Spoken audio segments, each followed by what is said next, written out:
First off, no, I have not lost my mind in voting for the bill that has been talked about as the gun bill. You may recall that S31 started out as a three-component bill. The first component had to do with universal mandatory background checks for all transactions. The second provision had to do with whether the state of Vermont should assume prosecuting those cases that are now prosecutable under federal law if you are a felon in possession of a weapon. The third is a provision that would require the removal of the right to own, purchase, or possess a firearm, and the sending up of your name to the federal database if you are found to be mentally unstable.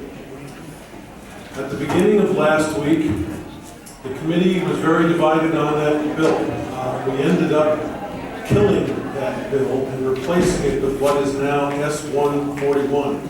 The primary reason that we killed it is because we did not want to have universal background checks, and everybody, I think everybody on the committee was universally agreed with that. We had then two provisions, one dealing with whether the state should assume prosecution of those who are felons in possession of a weapon. We had the second provision that was dealing with the mental health requirement and shipping your name up to the federal database. I looked at the committee votes. It was 4-1, me being the one, and I started to think that perhaps there was a way to get some concessions if I fell on my sword. So this is what I did. First, I went and I talked with Evan Hughes and Eddie Cutler from the Sportsmen's Federation and Gun Owners of Vermont, respectively. And then I went to Don Turner, and I said to them the exact same thing I'm about to tell you. There are several things I would like to have removed from that current bill before it goes anyplace.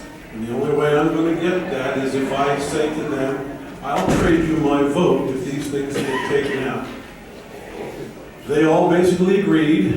I can't say that Eddie Cutler was real happy about it, but he understood the strategy, and this is what happened. Went back into committee. The committee had in front of it a list of federal offenses by which you could be convicted if you were found in possession of a weapon here in Vermont that Vermont was about to assume. They included things like your DWI, if you're in possession of marijuana, things that don't really have anything to do with a gun. And my favorite, lewd and lascivious conduct. If you were found guilty at some point in your life of mooning somebody, you could be charged and convicted of lewd and lascivious conduct. And if that is the case, you can now be prosecuted under federal law for a felony.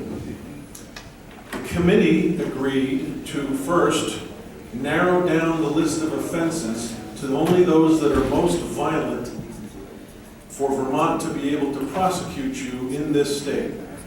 That's number one. They narrowed it down considerably to only the most violent offenses.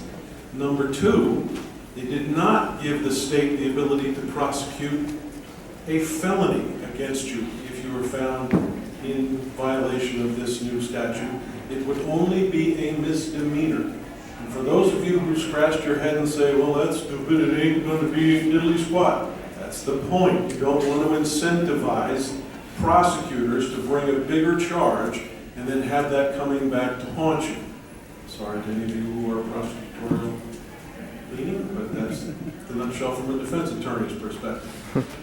The next thing was, in the mental health portion, there was a provision that required you, if you were released from a mental facility, there's a provision for you to be able to get your right back, but it included a clause that required you to have a psychiatrist sign off on an affidavit saying that in their opinion you were no longer a threat to society. Now, I don't know if any of you have ever been to court before and tried to get a psychiatrist to say something like that, but it was never going to happen.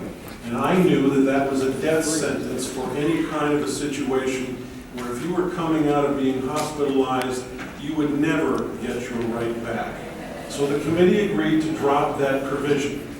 There was a second part of that that required a 5-year waiting period between when you were released and deemed no longer a threat to yourself or others, and when you could actually first petition a court to get that right back. I hated that provision because it's an arbitrary number pulled out of thin air, and it has nothing to do with the facts on the ground as to whether or not you should be entitled to get your right back or not. The committee agreed to drop it from 5 to 3. I'm still working on them. I'm keeping my fingers crossed. I know I've got Jeanette White in my camp right now. I think I've got Dick Sears going in that direction. The idea behind it being to drop that provision altogether. So that's still being worked on. Now, I did one other thing, and this is probably the most important. I also walked up to Philip Baruth and I said, I will make you a trade.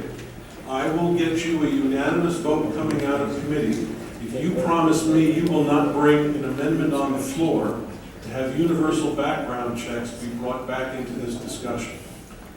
He agreed to do that, and I trust his word, so that if in fact somebody does try to bring that back on the Senate floor, he also has agreed that he will work to dissuade them from doing that.